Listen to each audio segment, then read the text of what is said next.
उस दिन शाम को रमेश और माधव भोलू की दुकान पर हमेशा की तरह बैठे हैं। रमेश भैया, माधव भैया, चाय पियोगे या नींबू शरबत दूं? नहीं रे भोलू, इस गर्मी में अब और चाय नहीं पिएंगे, शरबत ही दे। भोलू, शैलेन चाचा तेरी दुकान में नींबू शरबत बनाने का बहुत अच्छा सुझाव दिया। वो तो कहना ही क्या, डॉक्टर साहब ने बहुत बढ़िया सुझाव दिया। इस गर्मी की समय तो चाय से ज्यादा नींबू शरबत बिक रही है। तीनों लोग ये सब बातें कर रहे थे, तब दुकान के पास से ही रिक्शों से जा रहे थे शैलेन डॉक्टर। वो रहे शैलेन चाचा। शैलेन चाचा, इधर आइए, हम यहाँ हैं। ओ भाई, रुको रुको, मैं यहीं उतर जाता हूँ। गए कहाँ थे चाचा? पास के गांव में एक मरीज देखने गया था। आते वक्त गोलू के ढाबे से रोटी सब्जी खरीद ली, रात को बनाना नहीं पड़ेगा। डॉक्टर साहब, आप कितने लोगों की मदद करते हैं गांव में। ये गोलू की बात ही ले लीजिए ना। शहर में ढाबा की काम चले जाने के बाद अपने खर्चे से आपने उसे स्टेशन के पास एक ढाबा बनवा दिया। बढ़िया घर चल रहा है उसका। भोलू बिल्कुल ठीक बात बोली है। गांव में अस्पताल बनवाने के लिए चाचा कितना कुछ किया था। अरे छोड़ो ना वो सब बातें। इंसान के साथ खड़े होकर उनके लिए कुछ कर पा रहा हूँ, उसके लिए मैं ईश्वर का आभारी हूँ। यही तो कितनी बड़ी बात है। अच्छा छोड़ो ये सब। गोलू के ढाबे की बात सुनकर एक कहानी याद आई। बहुत डरावनी घटना थी वो, सुनोगे क्या? क्या बोल रहे हैं चाचा? बिल्कुल सुनेंगे। आपकी कही कहानियां सच में बहुत डरावनी होती है। वो अलग बात है कि आपकी कहानी सुनकर रात को नींद नहीं आती है। फिर भी आप कहिए, सुनेंगे। आज से लगभग 25 साल पहले की बात है। एक दिन सुबह घर पर मरीज देख रहा था। ऐसे में, डॉक्टर साहब, आपकी चिट्ठी आई है। मरीज देख रहा था, इसीलिए तब बस चिट्ठी ले ली, लेकिन देखने का समय नहीं मिला। रात को देखा, वो चिट्ठी आई थी गणेशपुर के जमींदार घर से। जमींदार के बेटे की तबीयत बहुत खराब है। बहुत सारे डॉक्टर दिखाए हैं, लेकिन कुछ हो नहीं रहा। मेरी बात बहुत सुनी है, इसीलिए अगर उनके बेटे को देखने जाता तो अच्छा होता। बीमारी के बारे में भी लिखा है चिट्ठी में, और घर का पता भी बताया है। इतनी आशा लेकर जब चिट्ठी दिए हैं, इसीलिए अगले दिन चिट्ठी देकर बता दिया अगले शनिवार वहां जाऊंगा। ठीक किया। जितने दिन मैं गांव में नहीं रहूंगा, उस समय मेरा सहायक रहेगा, ताकि गांव में कोई भी मुसीबत में मदद पा सके। शनिवार को रवाना हुआ गणेशपुर की तरफ, जरूरत की दवाई सब साथ लेकर। साल के इस समय अचानक ही आंधी बारिश होती है, और उस दिन भी वही हुआ। सुबह से ही बादल छाए थे। ट्रेन में चढ़ने के कुछ ही समय बाद से ही तेज बारिश शुरू हो गई। रामगंज उतरकर वहां से गणेशपुर की बस लेना होगा। बाप रे, इतनी तेज बारिश शुरू हो गई, लग तो नहीं रहा आसानी से रुकेगी। बस लेने में कहीं मुश्किल ना हो जाए। पर ट्रेन की खिड़की के पास बैठकर गांव की तरफ बढ़ते बढ़ते बारिश का बहुत अच्छे से आनंद ले रहा था। पर मैं ये नहीं जानता था उस रात क्या भयानक चीज मेरा इंतजार कर रही है। रामगंज जब पहुंचा तब शाम हो गई थी। बारिश रुकी थी, पर बादल फिर भी छाए हुए थे। स्टेशन से बाहर आया, बस स्टैंड की तरफ एक बस भी खड़ी थी। देखा, यही वो गणेशपुर जाने वाली बस है। मैं जाकर जल्दी से बस में चढ़ गया। 2-3 लोग इधर उधर बैठे हैं। भैया, बस कब छोड़ेगी? यही 15 मिनट में ही छोड़ेगी। कितना समय लगेगा गणेशपुर जाने में? घंटे भर में पहुंच जाएंगे। 15 मिनट में ही बस छोड़ दी उन 2-3 यात्रियों को लेकर। समझ गया, गणेशपुर के रास्ते यात्रियों की संख्या कम होती है, या आज की आंधी के लिए ऐसा हुआ है। बस आधा घंटा ठीक ठाक चली, उसके बाद रास्ते के एक तरफ रुक गई। भैया क्या हुआ? बस ऐसी सुनसान जगह पर आकर रुक क्यों गई? हम बहुत बड़े खतरे से बच गए। उसका मतलब? तूफान में कितना बड़ा पेड़ रास्ते में टूट पड़ा है। थोड़ी देर और होती तो। मैं भी बस की रोशनी में सामने देखा, सच में सामने एक बड़ा पेड़ टूटा पड़ा है। अगर बस की टक्कर लगती तो बड़ा खतरा हो सकता था। भैया तो अब क्या गैशपुर जा नहीं सकेंगे? जा सकते हैं, पर घूम कर जाना होगा। उसके लिए और 1 घंटा ज्यादा लगेगा। और आप तो गयेशपुर के जमींदार के घर जाएंगे, तो आपको गंज के बस स्टॉप पर उतरना होगा। मैं जो ये सुनकर थोड़ा घबरा गया। शायद कंडक्टर ने समझा था, इसीलिए खुद से बोला, चिंता मत कीजिए, आपको मैं ठीक जगह पर उतार दूंगा। वहां से जमींदार के घर जाने में ज्यादा वक्त नहीं लगेगा। कंडक्टर की बात से थोड़ा निश्चिंत हुआ। बस पीछे जाकर बाईं तरफ एक पतले रास्ते से चलने लगती है। दोनों तरफ घरे अंधेरे से ढका। कुछ देर बाद अचानक से देखा, बस के यात्री सब बस की खिड़कियां बंद करके जैसे चुपचाप बैठे हैं। भैया क्या हुआ है? नहीं नहीं, कुछ भी नहीं। आप यहाँ नए हैं इसीलिए। कंडक्टर ने शायद चाहकर भी कुछ नहीं बोला। मैंने और ज्यादा कुछ नहीं पूछा। एक काम से आया हूं, काम खत्म करके चला जाऊंगा, उससे ज्यादा क्या जरूरत। लेकिन आज सोचता हूं, कंडक्टर से सब पूछ लेता तो शायद अच्छा होता। और कुछ समय चलने के बाद बस एक जगह पर रुकी। भैया ये गंज का बस स्टॉप आ गया, यहीं उतर जाइए।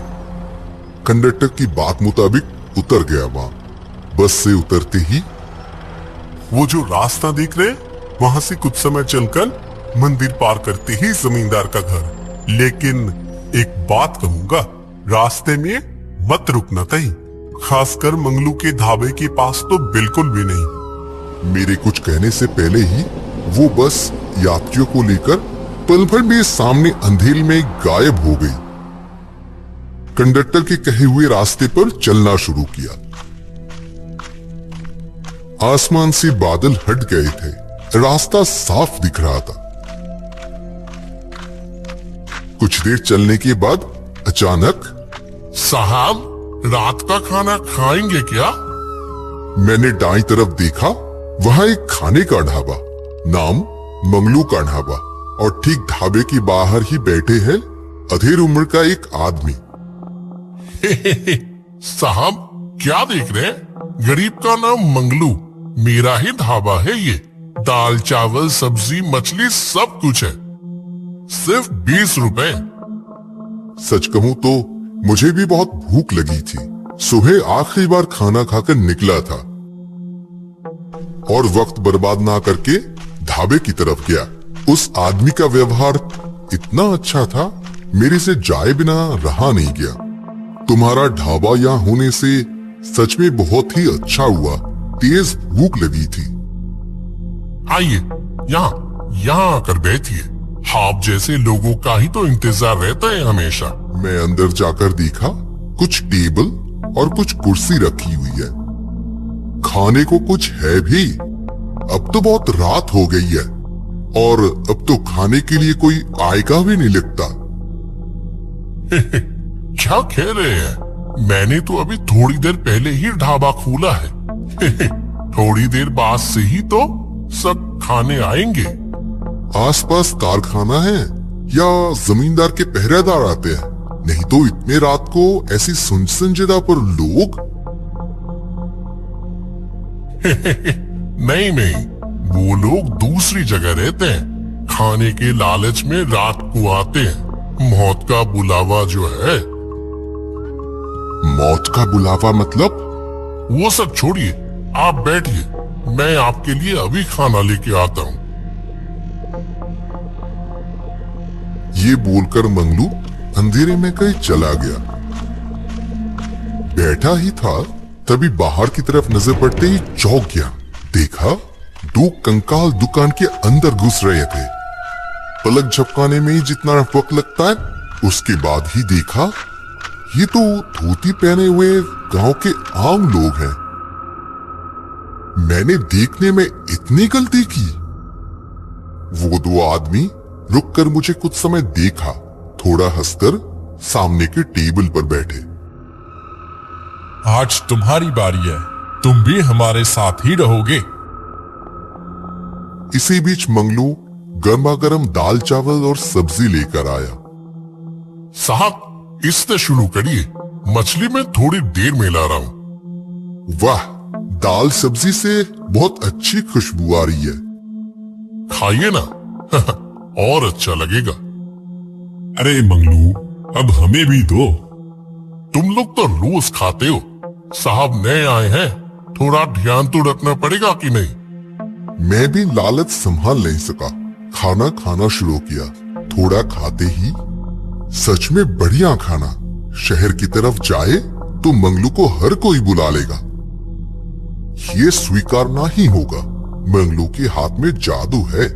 इतना सुंदर खाना मैंने पहले कभी नहीं खाया।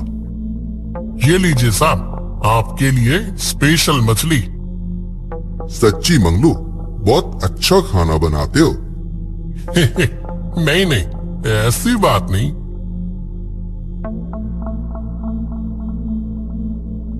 बोलकर मंगलू चला जाता है।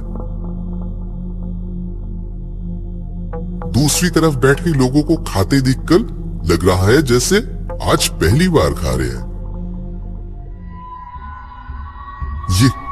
ये क्या देख रहा हूं मैं? उन लोगों के वो इंसान के हाथ या 2 कंकाल के हाथ। मैं साफ साफ समझ गया ये कोई जीता जागता इंसान नहीं है। अचानक याद आई बस कंडक्टर की बात। तो इसीलिए उसने कहा था रास्ते में कहीं रुकना मत। लेकिन मंगलू को तो इंसान की तरह ही दिखा था। यहां और नहीं रह सकता। मेरा मन हुआ मंगलू जिस तरफ गया था उधर एक बार देखने का। मैं उधर आगे गया। वो 2 लोग तब भी अपने में खाते चले जा रहे थे। मंगलू जिस तरफ गया था उधर थोड़ा जाते ही देखा एक कंकाल खाना बना रहा है। मंगलू भी जिंदा नहीं है ये समझने में देर नहीं लगी। ना चाहते हुए भी मेरे मुंह से आवाज निकल गया। अरे साहब जी, क्या देख रहे हैं? मैं मंगलू तो। मेरा सर तब थोड़ा घूम रहा था। उन 2 लोगों की जगह तब देखा 2 कंकाल बैठे हैं। कुछ देर पहले तक मैंने इन्हें जीता जागता इंसान समझ रहा था, लेकिन मैं गलत था। ये इंसान नहीं और हो भी नहीं सकते। मैं समझ गया था यहां खड़ा रहा तो जिंदा नहीं लौटूंगा। मंगलू के ढाबे से निकलकर भागना शुरू किया। पकड़ो इसे, भागने मत देना, इसे हमारे साथ लेना होगा। तू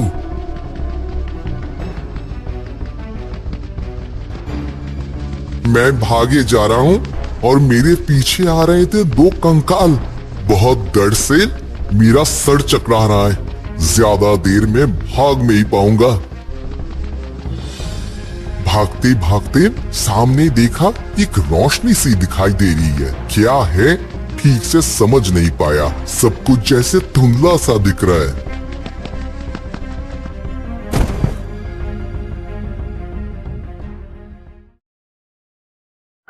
बेटा, तुम सारी रात मंदिर के सामने क्यों सोए हुए थे? सुबह मंदिर आकर तुम्हें देखा। मैं किसी तरह उठकर बैठा। पिछली रात की सारी घटना खुलकर बताई। वो ब्राह्मण सब सुनकर अपना परिचय दिया और कहा, भगवान ने तुम्हें बचाया है। यहाँ आकर बेहोश हुए, इसीलिए है वो अशुभ शक्ति तुम्हारा कुछ नहीं कर पाया। तुम्हारे माँ बाप के आशीर्वाद है तुम्हारे ऊपर। आज से कुछ साल पहले मंगलू नाम का एक आदमी वहां ढाबा खोला था। उसके हाथ के खाने में सचमुच जादू था। कुछ ही दिनों में ही उसका नाम चारों तरफ फैल गया। सुबह शाम हर वक्त उसके ढाबे में भीड़ लगी रहती थी। लेकिन एक इंसान का भला ज्यादा दिन दूसरा नहीं देख सकता। कुछ शैतान लोगों ने एक दिन उसके बनाए हुए खाने में जहर मिला दिया। गांव के कुछ लोग वो खाकर मर गया और उन बेईमानों ने कहा कि मंगलू ने जानबूझकर जहर मिलाया है। एक दिन रात को, हे मंगलू, खाने में जहर मिलाकर लोगों को मारता है। विश्वास कीजिए, मैंने ऐसा नहीं किया। मैं तो लोगों को खिलाना पसंद करता हूँ। और वहाँ चुप कर धोखेबाज, आज तुझे नहीं छोड़ूंगा। गांव के लोग अपनों को खोने के दर्द में मंगलू को वहां जिंदा जला देते हैं। मंगलू जब जल रहा था तब वो चिल्लाकर बोला था, मैं फिर आऊंगा। मंगलू का ढाबा कभी बंद नहीं होगा। लेकिन मरने के बाद मंगलू आज भी स्वादिष्ट खाना बनाता है और इसके लालच में आते हैं वो मरे हुए लोग। वो जिंदा लोगों को भी मारकर अपने साथ लेना चाहते हैं, लेकिन तुम बहुत बड़े खतरे से बच गए। अब कोई चिंता की बात नहीं, लेकिन रात को इधर कभी मत आना। मैंने ईश्वर और माता पिता को प्रणाम करके जमींदार के घर की तरफ चलने लगा। सारी घटना सुनकर रमेश और माधव बोल उठते हैं, सच में शैलेन चाचा, आपकी जिंदगी की कहानियां एक से बढ़कर एक और भी भयानक होती है। अगले दिन एक और कहानी सुनने के लिए तैयार है ना? हमारे YouTube चैनल @cartoon78 को सब्सक्राइब करें।